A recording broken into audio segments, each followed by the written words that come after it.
This is gonna be the last video for this chapter.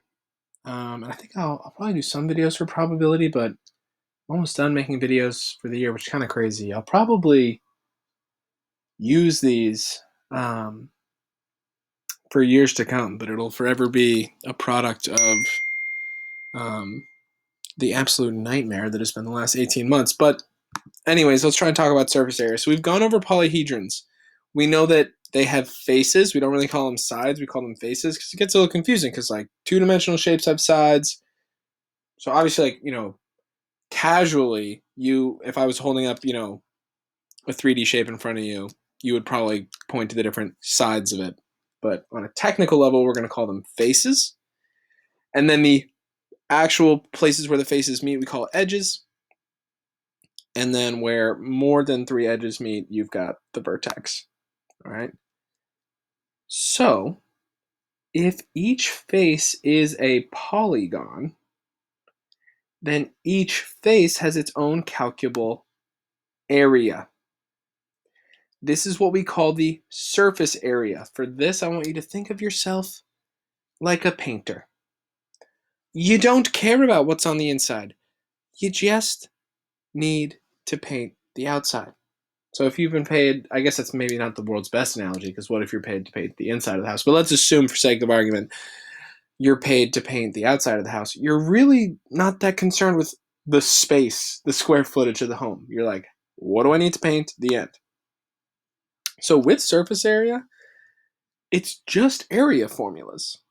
Okay, for things like spheres, which is the only real crazy thing I'll make you find the surface area of, we have a formula for you. So the surface area of a sphere is 4 pi r squared. I don't love when they kind of give you formulas for cube or rectangles and stuff like that. So like for rectangles, they want you to go, oh yeah, it's width times height times 2 because there's two of these, because this would also be width times height, plus 2 times length times height because there's the front here is length times height, but then also the back here is length times height. Oh, and then also you need to worry about length times width because that's what's the rectangle on the bottom, and that happens twice. And then the rectangle on the top, and that happens twice. And that's true, okay? I like to think of it more zoomed out, though, and not really think of it as, listen, as long as you know your area formulas and you know the one for sphere, then you're good, because really the idea is break it down into shapes, right? On a triangular prism, you go, well, I need to find the area of this triangle and multiply it by 2 because there's 2 of them. And then I need to consider this rectangle, which is the base of the triangle, times length. And then you would also need, obviously, the third, you need to know the actual side of the triangle for side times length. So that's kind of a tricky thing. Like things on a triangular prism, unless it's an equilateral triangle, right? Think about it. If it's an isosceles triangle, so if it looks like this, then when I make a prism out of this thing, it makes sense that this rectangle here is very different from the one that's made on the bottom, from the shorter side. So you got to take that into account. And then the other thing here, right, is cylinder's the other one. So like I said, sphere, you kind of just got to write this down, 4 pi r squared. Same thing here, 2 pi r squared, so the area of the two circles, plus 2 pi r times the height. That's what will give you the surface area of like what goes around, if you think of it as like, I was thinking it kind of looks like a can of tuna or something. We use the hockey puck that I have in class. It's like a very short cylinder, but a cylinder nonetheless. And cones. Pi times the radius times the side.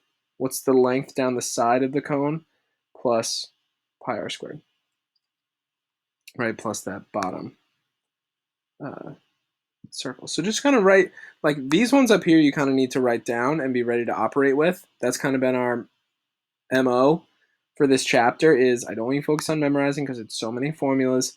The goal is really to get comfortable working with them and have an ever-growing reference sheet that we're then able to use and take with us, right?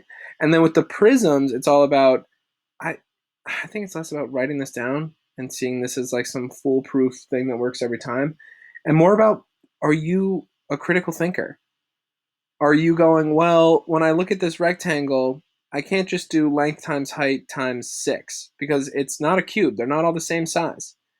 I have length times height. I do have that, but I only have that twice. I have it at the front here and at the back. Yeah, sure, I have height times width, but I only have that twice on this side and on this side, right? Are you being a critical thinker when you approach those things? But that brings us to the end of this chapter. We're going to do this really cool activity today in class. Arts and crafts is not normally my thing, but I'm hoping it works. Definitely check out this link. I just think it's a really great way to see the relationship between volume and surface area. And hopefully it goes pretty well in class as well. So that finishes the chapter.